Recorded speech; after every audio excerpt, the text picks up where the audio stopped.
Hello, Guardians. It is Ebontis, and it is Xur Day. It is July 23rd. We are on Nessus. We are in the Watcher's Grave, and Xur is back up in his treehouse. Let's go see what's up. Shout out to Carolee up there in the tree, part of Xur Watch, getting the Twitch stream for everybody to figure out where they're at. Follow them as well if you guys don't. But as we jump up here in the tree, let's see what Pinnacle Face has to offer. Had a good podcast this morning. I'll tell you guys about that after.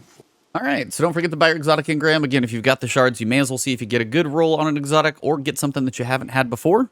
Now, his wares. First, we've got Huckleberry, or the Huckleberry, if you're going to get technical about it.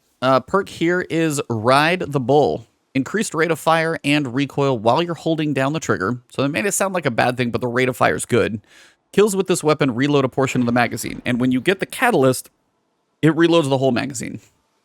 SMGs have their hit or miss moments, but this one, when the catalyst is up, is actually a ton of fun to use on a bunch of low-level ads.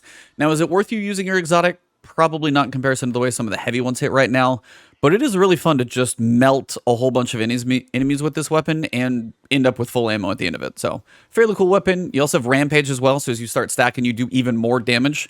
So, increased damage, increased rate of fire, and then reloading your magazine as you kill. It can be very powerful against, like, medium range, like light ads. It's pretty solid. Short action stock, ricochet rounds, feuded barrel, pretty solid stuff. Overall, it's a fun weapon to use. It may not be top of the meta or anything like that, but if you don't have it, buy it, see if you can get the catalyst, and have some fun with it. It's actually a pretty solid submachine gun in the grand scheme of things. For the hunters, we've got Liar's Handshake. Perk here is cross counter. Using your arc melee ability or being hit by a melee ability will allow you to follow up with an extremely powerful melee counterpunch that will heal you. So if you're ever trading melees with somebody in PvP, maybe you get the first one off, maybe you get the kill or not, you're going to get some health back when you do get that follow-up. You're able to like get some really powerful punches. Like if you punch one enemy and you get that kill, your punch is extremely powerful. So if you do enjoy melees as a hunter, definitely something to consider in here. As for stats, let me see if we can read these. Resilience 10, recovery 22, definitely good for PvP. Mobility of 4, not the best, but you do have 14 in strength, as this is a melee-based exotic, never a bad thing. Discipline of 13, but the intellect is 2. So hopefully your intellect is coming from somewhere else. But you got 22 intellect, or I'm sorry, 22 recovery, which is always a good thing. Recovery is still a solid stat, especially for PvP. It is a melee-based exotic, and you have 14 strength. So overall, those two alone are not too shabby. Resilience typically kind of wasted on a hunter. Discipline, never bad for grenades, but the intellect of 2 kind of hurts, I think, everybody a little bit. If you could at least maybe have 10 intellect in there, I could say this is a pretty solid roll. The 2 intellect kind of hurts. So not a bad exotic to use. I'm sure somebody down below in the comments can tell me actually a use for it that I'm probably missing. But overall, decent stat roll, just not the best, as intellect likely could be higher for sure. For the Titans, we've got the Mark 44 stand-asides. Perk here is seriously, watch out. It grants an overshield when you're sprinting at full health, and with Seismic Strike, Hammer Strike, and Shield Bash equipped. So you got to have one of your shoulder charge abilities equipped and fully charged. When you're sprinting at full health with that melee up, you actually are going to have an overshield, so you're going to be harder to kill. Hits with these abilities recharge a portion of your melee energy. I think it's like half when I'm doing it in PvP, so you're going to get your shoulder charge back up quicker. And if you have the ability charged and you go running at full health, you have an overshield, so you're going to be pretty hard to kill. So you're definitely going to be able to run more into at least, you know, that person, maybe get that shoulder charge off, maybe do it in PvE, but I would imagine this is definitely more of a PvP-focused setup. Mobility of 17, I guess that's not bad for PvP. Resilience of 3 on a hunter kind of hurts, but at least you got 10 in strength, 11 in intellect, 9 in discipline, 12 in recovery. If the mobility was where the resilience was, that'd be a pretty good distribution for a Titan. 62 isn't awful, at least it's not in the 50s, but it's not anything, you know, getting too excited about. Overall, a good use exotic if you like shoulder charge as a Titan. Definitely pick this up if you've never had it before. You might have a better roll, though. Stats-wise, it's not anything too exciting, so compare your stats, see if you got one that's worse or better. Maybe pick this one up if yours is worse. Speaking of the 59 stat roll, Warlocks, I don't think you get to win this week. It's not a bad exotic, though. Karstein Armlets. Vampire's Caress is the perk. Melee kills instantly restore a large amount of health and continue to restore health afterwards for a short duration.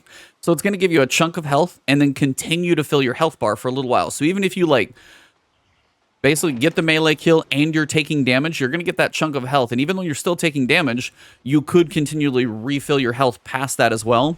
So it's actually going to keep filling that health bar while you're being damaged, letting you have survivability for even longer than you probably normally would. Now, unfortunately, This is one of those times where distribution, not too shabby. The total stat roll, not that great. So again, you can have that debate. But you have Intellect of 21, Recovery of 16. For a Warlock, that's like an amazing place to start. Now, the total of 59 kind of stinks because everything else is fairly small. Resilience of 7, Mobility, Strength is unfortunately 6, as this is a melee kill. Could be nice to have that one up there. But, I mean, 16 in Recovery and 21 in Intellect. That's kind of what you're going for a Warlock. Strength would be better, as this is a melee-based exotic. Again, would be nice to see that one at least in double digits. But having Recovery and Intellect for a Warlock is kind of the main 2 keys to get started. So even though it's 59, it's probably swinging at about a like not quite mid-60s, but close, because some of the stats are going to be wasted anyway. So not a bad one. Even if your stats are better, check the comparison of those 2 stats. It might actually be better than that one. But if you don't have Karstein Armlets, there are moments where this thing can help keep you alive. If you're trading punches in PvP, you're going to be surviving a little bit more. Overall, not a bad one for PvE, less for PvP, I should say, less for PvE, mostly because if you're punching stuff to try and stay alive or get health back, it's going to be a risky proposition. But that pretty much wraps it up for Xur for today. Nothing quite as exciting as the last couple of weeks that have had some fun stat rolls and cool exotics and basically ones that I would say more of must-buy. These are utility ones. Couple melee ones, shoulder charge, again, based around melee, so everything's all about punching this week. Again, the Huckleberry is not bad. A Catalyst is going to make this thing pretty fantastic if you enjoy submachine guns. So overall, reasonable, but nothing too exciting this week. If you guys didn't catch it, we had Young Con, an awesome Destiny artist on this morning. Great guy doing a lot of work for the community. Just a really chill, cool dude with a good story. So check out the Last Word podcast. That'll probably post up tomorrow. If you guys are new to the channel and you enjoyed this video, please drop a like below. Also, leave a comment if there's anything about these exotics I may have forgotten where they fit into a certain build. If there's something you like using them for, let us know in the comments. I always love you guys sharing information because I'm never going to claim to know everything. If you guys want to find me on Twitter, it's @Ebontis. On Twitch, where I stream, it's twitch.tv/Ebontis, and right here on YouTube. If you enjoy any content from me and you haven't yet, please hit that subscribe button and hit that alert bell. Hopefully my next video will make it straight to you. Have a good one, and good luck.